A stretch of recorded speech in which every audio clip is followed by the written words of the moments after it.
So thank you so much, and I'll turn it over to our Chief of Police, Albert Martinez. Thank you.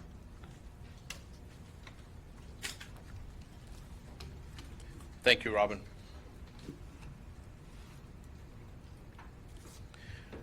I want to thank everyone for their patience and understanding as we prepare to provide information on the shooting that happened at our Wilmer-Hutchins High School. As you can imagine, yesterday we were busy trying to track down information and prepare our investigation and move forward with that, and then be able to update you all today. This is obviously not something that we want to happen, but we understand the violence that is happening in our communities, not only in Dallas, but throughout the state. First of all, I'd like to take a moment and thank the Dallas Independent School District Police, our men and women who were there and did everything they needed to do to get inside that school. The Dallas Police Department, the Texas Department of Public Safety, DART Police, Dallas County Sheriff's Office, the Hutchins Police Department, Dallas Fire Rescue, the ATF, the FBI, Dallas Constable's Office, and the Dallas County Marshal's Office. The Dallas Independent School District Police is the lead investigative agency in this shooting. We are committed to making our schools the safe haven that we all expect. Safety is everyone's responsibility, and it starts in our communities and continues on in our schools. Dallas ISD Police and Security and the district schools monitoring teams spend an enormous time training, along with carrying out those monitoring duties, ensuring that our safety and security is taking place in these schools, including Wilmer-Hutchins, and reviewing our safety protocols on how we can be better.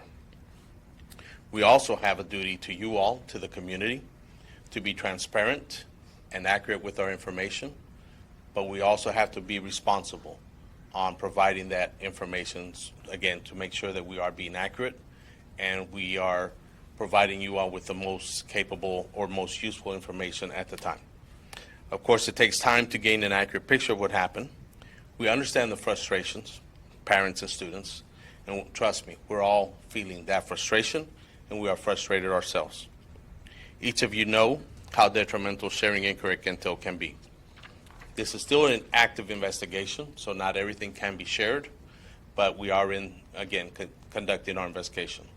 So, based on video evidence at Wilmer-Hutchins High School, at 12:56 p.m., the shooter arrives at the Wilmer-Hutchins High School parking lot and parks his vehicle on the north side of the school.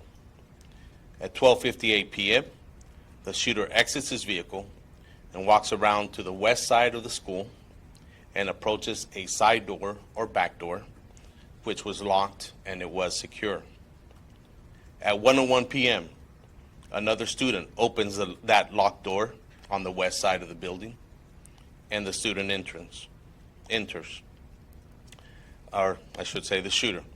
The shooter is observed walking down the hallway towards the cafeteria, and that's at 1:02. At the same time, at 1:02 p.m., the shooter opens fire and wounds 4 students, and the other students that were in that hallway scramble away from the shooter. At 1:03 p.m., the shooter is fleeing and exiting out the same door, and then he runs back to the vehicle that he had in the parking lot at the north side of the school, enters that vehicle, and leaves the campus. And through that timeline from the point of entry into the school to the time he exits is less than 2 minutes. I do want to correct some misconceptions and share what we can. We've worked on our safety protocols. Again, this entry was not made through the front doors, the metal detectors. We've talked about that. Obviously, we were here about a year ago talking about this very situation, but this did not happen through our front doors or through our metal detectors. Our safety protocols were being followed by our staff and our officers. Our metal detectors were operating effectively. I want to emphasize to you all that all doors at this campus were locked and were secure. As you know now, the suspect is in custody, and he was a student enrolled in Wilmer-Hutchins High School. Our students' privacy limits does not allow the district to confirm his name, but that is pretty much common information now. The suspect was again, mentioning here that 4 students were wounded in this shooting. Another 5th student suffered a injury, but that was more of a scrape or a bruise from the falling and running. Dr. Elizalde and the school leadership team members have reached out to the families of the victims who are expected to make a full recovery.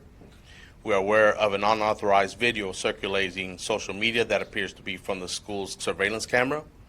We are investigating how this video came about or how it was accessed and released.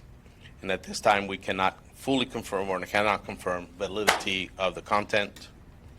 At this time, our Wilmer-Hutchins High School will remain closed. It was already going to be closed on Monday.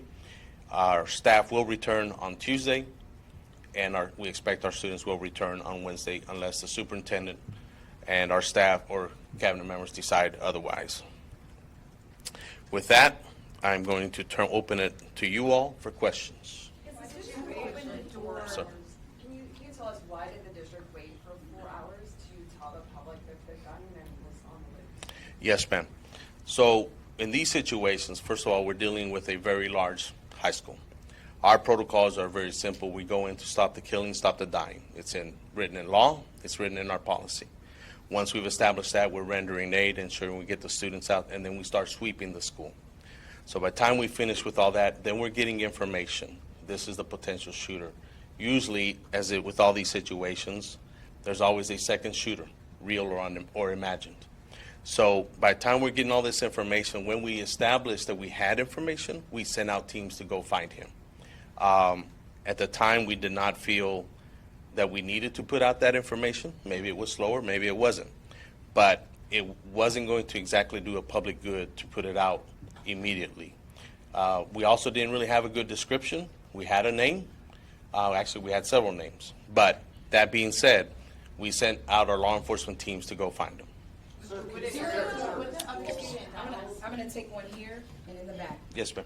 So your team has said that this gun was not brought in during normal intake hours. What are normal intake hours, and are there only metal detectors at the front doors and not anywhere else in the school? The protocol at the school is they come in through that front door at intake hours and after intake. So in other words, once the bell rings and school starts, the intake, the late arrival as we call it, is at the front entrance where there are metal detectors. The protocol is everybody comes in through there. Again, it's in our practice, in our student conduct, that those doors are not opened when somebody's outside at the other doors. So if the doors were secure then how was that student able to just open the door? It's got a push bar, right? We have to have those doors available to be open from the inside because of fire code. Would you describe what secure means Sure. more explicitly?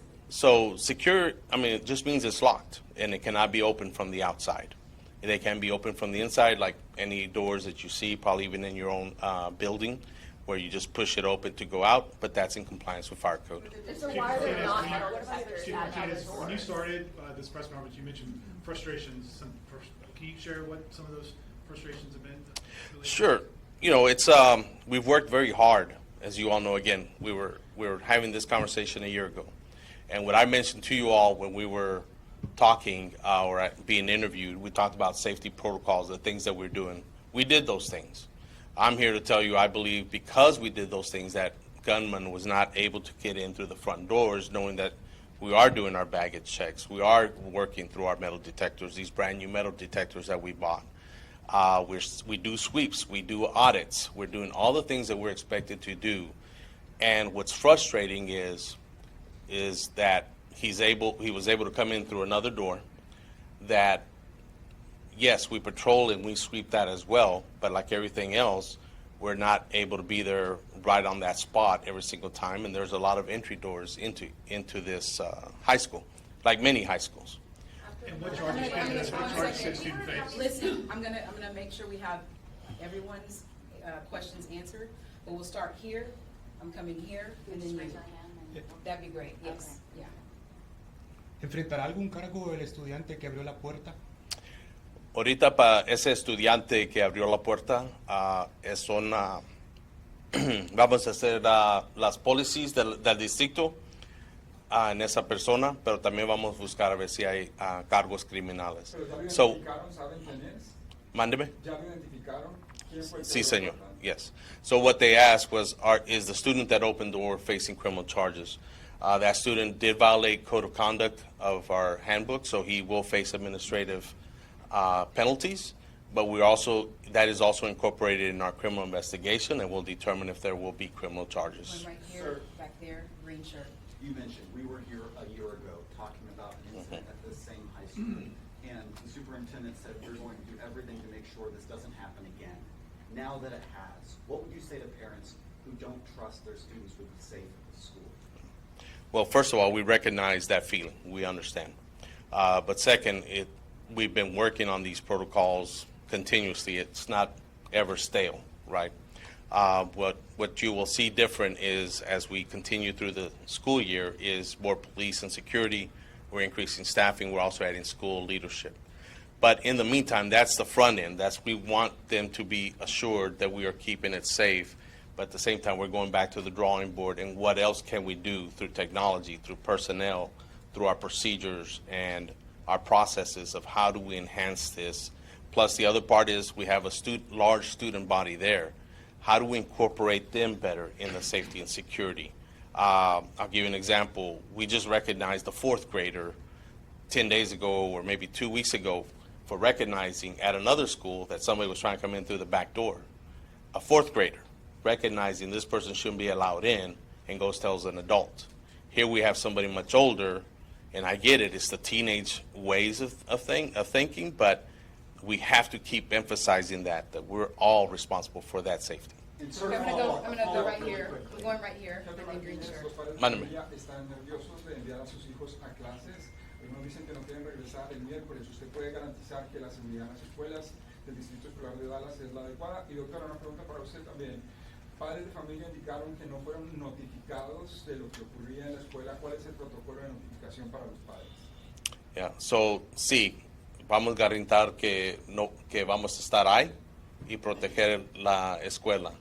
Porque ahorita estamos en el medio de testing y queremos que sepan los padres y los estudiantes que van a estar, la seguridad está ahí. Como le digo, ahorita estamos haciendo todo lo que podemos antes de esto y también ahorita y después. Green.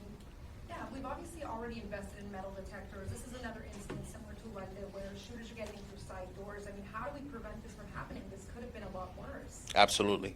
I can tell you that there are metal detectors there, but we don't allow intake there, right? We've even talked about putting sensors on the doors. Can you remove the handles from the outside of the doors? But, there's a fire code, and that's a balance. And we've run into that with DFR inspections to ensure that there's an ability, if we have a fire alarm happen or an actual fire, they have to be able to get out. We can't go back to the days of chaining those doors and nobody can get out, nobody can get in. And that's the balance that we're facing. After Santa Fe, they I'm gonna go right here. We've already gotten to you. I'll get here and white, and Yes, we'll try ma'am. to circle back. Yeah, after last year's shooting, Superintendent Elizalde pointed out the vulnerabilities of the many doors in the school, and so that you would work with the school to identify those and conduct an after-action review. What were the results of that review, and did anything change? Well, again, those doors remain locked. I can tell you, without getting way too deep into it for safety and security, our maintenance staff conduct sweeps of those doors to ensure they're locked. We actually get penalties from the state, or at least through their audits, if they find that a door is not closing properly. Our police and security conduct those sweeps as well. Our staff are constantly monitoring those doors. We have outside patrols when we have our patrol officers coming through. So those protocols are in place. And then now again, can we be there 24/7? No, we cannot, or through the entire school day. But how do we make that better through those sensors? How do we leverage the technology? Katie, Aria.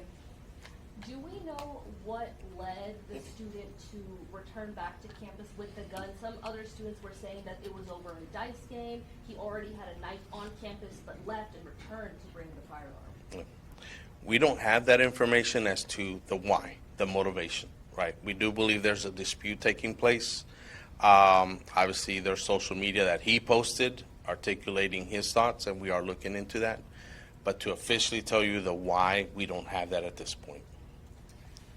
Testigos nos dicen que dentro de esta escuela hay una disputa interna entre pandillas estudiantiles. ¿Ustedes tienen esta información y la pueden confirmar? Sí, señor, sí tenemos esa información de las pandillas y esa es parte de la investigación como preguntó, qué es el motivo que está pasando. Y no sabemos si es directamente la pandilla o si es más entre las personas. So the question that was asked was, there's reports of that this is actually a gang dispute, and are we aware? So yes, we are aware of the gang dispute. We are working with the Dallas Police Department. We're not sure if this is actually a gang dispute or is there something more involved to this, but that is part of our investigation. Pero no saben entonces si era una actividad de pandilla. Todavía no pueden dar esa afirmación. No, sir. Yeah. Okay. I'll go right here. I know that Chloe was talking about just frustration with parents, and as well as I know that we're going through a holiday weekend, kind of regrouping. What happens next? I know that school's off. They don't. I think you said staff comes back Tuesday, and then students come back Yes, ma'am. Wednesday. So what do we do now? Like what happens now? So on the front end, you will see, again, a larger police presence. The superintendent has made decisions to bring in other school leaders into the campus, as well as additional staff, so that we can increase our presence, so that we can establish a stronger presence around checking the schools and providing support to the school. At the same time, while we're doing that, we will, again, going back to the drawing board and look at what else can we do better? The buzzers on the doors, right? And then if that happens, how do we react to it? You know, most of y'all know I served 30 years, almost 30 years with the Dallas Police Department. Well, part of the reason why we never went to ShotSpotter, unlike Chicago, is because we don't have the density, but we didn't have the police officers to go respond because Chicago does that when you're immediately there. So we got to put those protocols in place that if that buzzer goes off, we need to be there within a minute. And that may mean a teacher coming out of a classroom. And I'm just trying to give you details of how we would react faster so we can see. Those are the things we do. Yes, ma'am. And so with regard to like immediately, like today, our support departments are gathering together with regard to what do we need to do also to support staff when they're returning on Tuesday. And so everyone from both on the school leadership side, from our mental health side, we will absolutely have additional staff members. Our chief of police alluded to the number of doors, and I don't remember off the top of my head the number of doors, but there are, you know, because you'll have one entrance. I know you all have all the angles, you know, like one entrance has 8 side-by-side doors, right?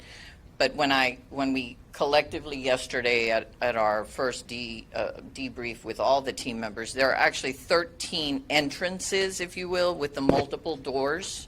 So we will be putting 13 additional staff members from now until the end of the school year at each of those entrances, so that I can guarantee that another student cannot open one of these doors from the inside and let anyone unauthorized in. So that's one of the things that we'll be doing. But we also want, the staff needs to be a part of that conversation, needs to be a part of helping us. So I just want to make sure that I made that clear. And we'll go back to some others. Sí, como sabemos que era un estudiante que dejó una puerta que estaba cerrada, how do I say locked, really? Con llave, y lo abrió de adentro. Hay 13 lugares, hay muchas más puertas, pero hay 13 lugares donde alguien puede entrar al edificio. Vamos a poner personas del Distrito Central. Del resto del año voy a poner 13 personas en cada uno de esos lugares para que de este momento en adelante un estudiante u otra persona no puede dejar que una persona entre de afuera. Eso le puedo garantizar que eso no va a poder pasar para el resto del año. I'm going to go I'm going to Larry Collins, and then this gentleman here on this side. Larry Collins, and right here. Thank you. Larry first, please. We're going to talk about the student who Yes, sir. opened that door. We do understand they could face prosecution as well. But where are you in identifying that student? Has that student been identified? Have they been interviewed? What can you tell us about that process? The student that opened the door specifically has been identified through school leadership. Our detectives are actually reaching out today, if they haven't already, to conduct an interview. This gentleman here, and then we'll go to Lori. Okay. Just to clarify, police presence will be increased, is that permanent or just next week? Do we know the kind of weapon, and what was the timeline for him being inside? Yes, sir. So we'll be there through the rest of the school year. Again, this is to put that presence forward, and then we'll circle back and see how else we can do better, right? We are waiting on the state funding, as you all are aware, and our superintendent's been very active in that. In and out, 2 minutes, less than 2 minutes. And the weapon for what we received yesterday was a .40 caliber weapon. Do we know where you found Lo- it? No, ma'am. Lori, and then here and here. A couple questions. Were the students that were hit targeted, or does it appear to be random? I won't get into the details of that, but we do believe he went in there specifically targeting an individual, and that's as deep as we'll go with that. And do you know at this time if the student who opened the door, was he just trying to, somebody's out, did he know, was he an accomplice? Is what I'm trying to say. Right. That's what we're investigating. How deep is the culpability there? Yes, ma'am. Sir, after last year's incident, you did an after-action review. Did that after-action review identify these 13 entrances around the school as a potential vulnerability, and did you take action then about this? We did, in that we were very aware that there's multiple doors. You know, you look at all our schools, right? Any high school or middle school, everybody has a lot of doors. What we consider, again, was doing the constant sweeps and checking the doors, making sure that they remain locked. We recognize that we cannot be posted at those doors or those different sets of doors all the time. But now with this incident, we go back and say, okay, what else can we do? That's our responsibility to our students and to our faculty and to our community. Will you add, though, that what we did do is we have cameras at each Yes. of those? Yeah, so we did upgrade our cameras. Thank you, Superintendent. We did upgrade our cameras, and we also have a security operations center that we also use to help us in these incidences or to monitor. And that's because of last year? So you upgraded the cameras then? Yes, yeah, well, part of that in the bond package, and that has helped us tremendously because it's got artificial intelligence in it as well, like most cameras nowadays. Right here. Yes, ma'am. Sir, do you know where the suspected shooter got the gun, and will his parents face any repercussions? If the investigation reveals that they have some type of culpability to providing that weapon, they will face charges, but we do not know where that weapon came from. Jefe Martínez, ¿qué sigue Mande. ahora? ¿Qué medidas adicionales se van a tomar en esta preparatoria? ¿Y este estudiante fue precisamente a buscar a otro estudiante para dispararle o qué ha mostrado la investigación? Creemos que entró con esa decisión que estaba buscando a alguien. Pero es parte de la investigación, so no puedo avisarle más de eso. Y en parte es de tener otra presencia grande de la policía, pero también de, como dice, más maestros y administradores de la escuela. Yeah. We're going to just take a few more questions. I'm going to go to here, and I see your hand in the back. Con Yes, sir. respecto a los tiempos de respuesta, una testigo nos dijo que hizo posiblemente la primera llamada al 911, pero que no le creían, pensaban que era una broma, hasta que le pasó a su maestra. ¿Qué tiene que hacer un estudiante para que le crean en estos momentos? Pues en eso no debe que pasar. Cuando alguien le habla al 911, es necesario que la operadora o operador tome esa llamada y que comiencen a hacer preguntas, que hagan las preguntas para determinar qué es lo que está pasando. So some students were also saying that the clear backpack protocol and other things aren't being followed. Sometimes when they go to the metal detectors, they're not actually looking in their backpacks. And again, have we confirmed that the student already had a knife on him when he came to school? We cannot confirm that. This is the first that I've heard of that, but we will be looking into it, and we'll, again, review our videos and see. What about the students saying that the clear backpack and other protocols aren't being followed? That's being looked at as well, but that will be an administrative process. Right here. So are you confirming that the student was already at the school earlier in the day? I cannot confirm that. No, ma'am. We'll have to review the video to see if he was actually there. Okay. We're this gentleman here, and we'll 3 more questions, and that's it. Right here, here and we'll close out. In your professional opinion, was this preventable? It's a good question. I don't know that it was preventable. When somebody puts their mind to it and we're doing everything that we can, I mean, it's probably best preventable that that door wasn't opened. Again, student may not have any criminal culpability in it, right? But that's why we have it in the student code of conduct and such. Sometimes when there's a will, there's a way, but it's our job to try to defeat that, you know. Yes, sir. Chief, kind of a follow-up to that same question asked a different way. Is there anything unique about Wilmer-Hutchins High School where did what happened on Tuesday could be applicable to any school across a larger district that you may have to look at? No, but again, David, as you know, I've served almost those 30 years with Dallas Police Department. Our community there goes through a lot, and this is our obligation to them, to protect them, to safeguard, to make it a safe haven. I mean, there's a lot of good students there, really. The programs that are offered there, the college career, military readiness, so many of those students are there just for an education and to elevate themselves, just like we want, and we want for our own children.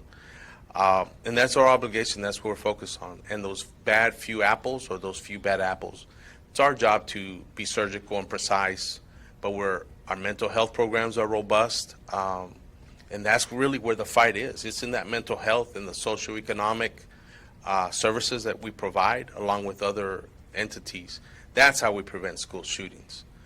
We got to connect. You know, one of the theories out there, or maybe it's reality, the way we prevent school shootings is by having a student that can connect to at least one person, whether it's a teacher, a police officer, another student, a football team member, or a chess club member, anything, so that they feel connected. And that's where the bottom line is for us, not just the law enforcement side, but through our school leadership and police department. What's unique about this police department compared to Dallas Police, where I served, is that we have an opportunity to do much more, and that's what we've been working on. We're gonna do this last question here. Yes, sir. Chief, in the immediate aftermath, we talked to students who said that their teachers leapt into action immediately, locking doors, telling them to hide in the corner, and saying that they would stand in front of their students if the gunman came into their classroom. Absolutely. What do you think hearing that, and are teachers trained to do that? Yes, sir. We go through that training every year. We talk about it. We have the Raptor alert. We have all these protocols. That is key, because in a real sense, they are the first responder, right? I mean, we did have a police officer on campus and a public safety officer, and they have a job to do. But our teachers, as you said, will do everything they can.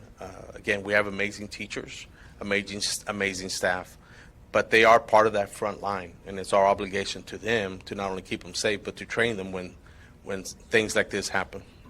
Let me just say some closing words. This is, certainly all the questions you all are asking. I hope you all recognize those are the very same questions that we ask ourselves. And it is absolutely tragic when the students, overwhelming majority of our students who show up every day at this school, are working so that one day maybe they can be who you are, so they can be a reporter, so they can be a teacher, so they can be a fireman, a police officer. And our students, there are some students who are dealing with a lot of things outside of the school. And we also know that it is still our responsibility to do our very best. Those doors, I just need to reiterate, those doors by law have to be able to be opened from the inside, because you all would be right back here if some other tragedy occurs and those doors were not able to be opened and kids and adults needed to exit. So while there are certainly many things that, again, we will go back and we will look, this is an instance where someone had something they were intent on doing. While we can't give specifics, what appears to be clear is that this was not random in terms of the intent. And again, the culpability of the other individual that created the vulnerability is still under investigation. And so our law enforcement will take that lead. Our teachers, I also heard from our students, from our parents, and how the teachers immediately did their protocols, put the doors on lock, put the kids behind their desks, and stood in front. Those teachers did all of that to ensure that all of the students were safe, and that puts themselves at risk. So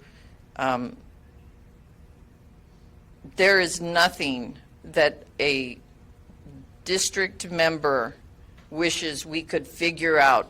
If we knew exactly how to solve this problem, we would solve it. It's going to take all of us. And yes, there are absolutely things we could do better.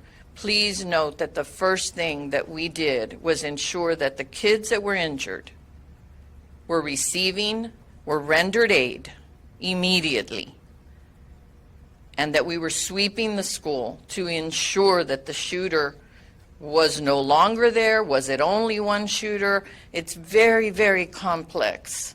And we appreciate your all's patience. We want to give accurate information. We want to be transparent. You all have experienced with other recent events what happens when information gets out that isn't accurate. And so it's very, very challenging to try to get as much information to you as possible. And this is a very, very heavy feeling for everyone, but I also want us to remember it cannot be heavier for any of us than it is for our families, for our students, and for the staff of that school. They have endured. And so we're going to put additional staff members there, from central office staff members to additional police presence. And I want to reiterate, since there are 13 different avenues of multiple doors, we will have staff that will be there for the last 23 school days throughout the entire day. It's not just going to be when the students arrive. They will be there the entire time that the school is in session, so that this one vulnerability that we now see, we can do something about that from now until the end of the school year. And we also know it's something we're going to have to consider, that the entire state, the entire country has to consider at every single school, because Wilmer-Hutchins is not unique in terms of how many doors you have. So thank you very much.